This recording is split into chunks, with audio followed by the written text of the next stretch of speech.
L और M क्या है, समांतर है। तो दोनों क्वेश्चन ने दिया हुआ एल एम समांतर है, तो निम्नलिखित आकृतियों में एक्स का मान ज्ञात कीजिए। यहाँ पर ए भी दिया हो और एल एम यहाँ पर दिया हो, दोनों समांतर है। तो हम लोग कैसे ज्ञात कर सकते हैं? तो हम लोग देखिए इसको अगर इधर से रहे तो ये संगत कोण बराबर हो जाता, लेकिन अंतः एकांतर कोण का युग्म क्या होता है कि अंतः मतलब क्या, बाह्य एकांतर कोण अंतः एकांतर कोण के युग्म समान होते हैं। और यहाँ पर देखिए कुछ हो रहा है, एकांतर कोण ये ऊपर से ये ऊपर से, तो दोनों क्या होगा, यदि दो समांतर तिर्यक छेदी रेखा द्वारा काटी जाती है तो अंतः एकांतर कोण के प्रत्येक युग्म समान होते हैं। तो अंदर का कोण होगा प्रत्येक समान होगा, बाह्य का भी समान होता है, लेकिन इसको अलग एक रूल से हम लोग बना लेते हैं। अगर देखिए 110 ये किसका, अगर यहाँ पर अगर कुछ निकल गया तो यहाँ पर हम लोग कुछ मान लेते हैं। देखिए इसको भी बनाने का बहुत सारा तरीका है, तो यहाँ पर हम लोग कुछ मान लेते हैं। यहाँ पर क्या मान लेते हैं, तो यहाँ पर मान लेते हैं कोण, कुछ मान लेते हैं W, चलिए मान लेते हैं W। तो देखिए ये दोनों क्या हो गया, एक रेखाखंड पर बना कोण मतलब 180 डिग्री का बनता है। तो हम लोग ऐसे कर सकते हैं, यहाँ पे लिख देंगे 110 डिग्री प्लस कोण W बराबर कितना, तो 180 डिग्री। तो कोण W बराबर कितना, 180 बराबर 110, तो आ जाएगा कितना, घटाएंगे तो 70 डिग्री आएगा। अब 70 और यहाँ पे W और X, यहाँ पे लिख देंगे कोण W। देखिए बनाने का बहुत सारा तरीका, लेकिन मैं सिंपल से सिंपल तरीका बता रहा हूँ। कोण W बराबर कोण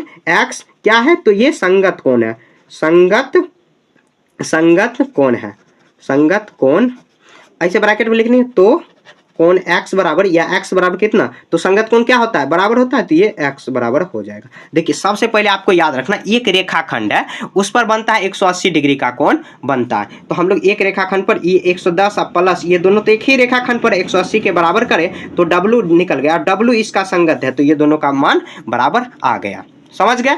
अब हो गया। तो अब देखिए 2 नंबर, इसमें भी x का ही मान निकालना। तो ऐसे तो हम लोग कर सकते हैं, x बराबर कितना कर सकते हैं, यहाँ पर 100 डिग्री, तो यहाँ पर लिख देंगे x बराबर, डायरेक्ट यहाँ पर बना दीजिए x बराबर ये, और सब चित्र को आपको देखना ही नहीं है, 100 डिग्री, क्योंकि संगत कोण के प्रत्येक युग्म बराबर होते हैं जब दो समांतर रेखाखंड को, दो समांतर, तो ये दोनों समांतर है, जब दो समांतर रेखा को तिर्यक छेदी रेखा द्वारा काटी जाती है, तिर्यक छेदी रेखा द्वारा काटी जाती है। थोड़ा अच्छे से लिखना आपको, यहाँ पर मैं लिख नहीं पा रहा हूँ, बस बोल रहा हूँ, आपको लिख देना, काटी जाती है, बस ऐसे लिख देना, ज़्यादा कुछ नहीं करना, एकदम x बराबर 100 डिग्री बना देना। और यही जो इतना रामायण है, रामायण नहीं, जो भी मतलब इसका पॉइंट जो किस आधार पे आप x बराबर 100 डिग्री बनाए, और भी बहुत सारा तरीका है, आप उसमें नहीं फंसना है, ठीक है। आप ऐसे कर सकते हो, जैसे देखिए ये यहाँ पर कुछ और मान लेंगे, फिर यहाँ पर देखिए जब अगर यहाँ पर मानेंगे तो ये इसके संगत हो जाएगा, तो उतना ही होगा, फिर सही से बराबर हो गया, तो फिर भी वही बात होगा, ठीक है। और यहाँ पर भी मतलब बहुत सारा तरीका है इस क्वेश्चन को सॉल्व करने, ये जो चैप्टर है ना, बहुत सारा तरीका है। तो उस तरीका से हम लोग को मतलब क्या, जो भी तरीका आसान है और याद रहेगा उस तरीका से मैंने यहाँ पर आपको सॉल्व करके बताया, ठीक है। तो आपको भी सिंपल तरीका में ही जाना है, ठीक है। क्वेश्चन नंबर 4 हम लोग सॉल्व कर लिए।